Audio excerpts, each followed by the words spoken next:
Railway బ్రిడ్జిని సందర్శించడం జరిగింది. ఇక్కడ ఈ రైల్వే బ్రిడ్జిని ప్రారంభించి 6 సంవత్సరాలు దాటింది. అయినా కూడా కేంద్ర ప్రభుత్వం దీని మీద ఎలాంటి చర్య తీసుకోవడం లేదు, ఎలాంటి పనులను త్వరితగతిగా పూర్తి చేయడం లేదు. కాబట్టి మేము దీన్ని సందర్శించి ఇక్కడ మాట్లాడడం జరుగుతుంది. బండి సంజయ్ గారు రాష్ట్ర హోంశాఖ మంత్రిగా ఉన్నారు. ఏం చేస్తున్నారు మీరు? ప్రజల కష్టాలు మీకు కనిపించడం లేదా?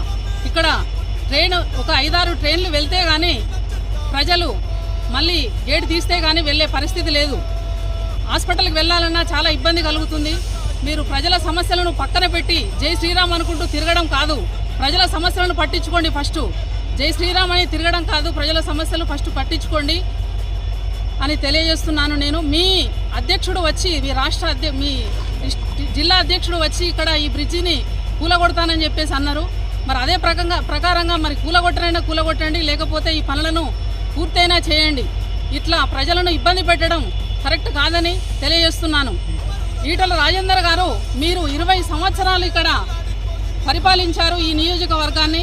కానీ ఈ నియోజకవర్గ ప్రజల బాధలను మీరు పట్టించుకోవడం లేదు.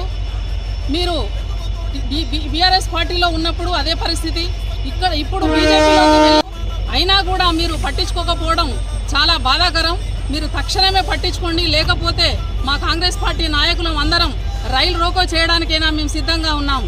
జై కాంగ్రెస్, జై కాంగ్రెస్. ఒక నెల రోజుల లోపల ఈ బ్రిడ్జి పనులు పూర్తి కాకపోతే మీ కాంగ్రెస్ పార్టీ నాయకులం అందరం ఇక్కడ నిరాహార దీక్షకు కూర్చుంటామని తెలియజేస్తున్నాము.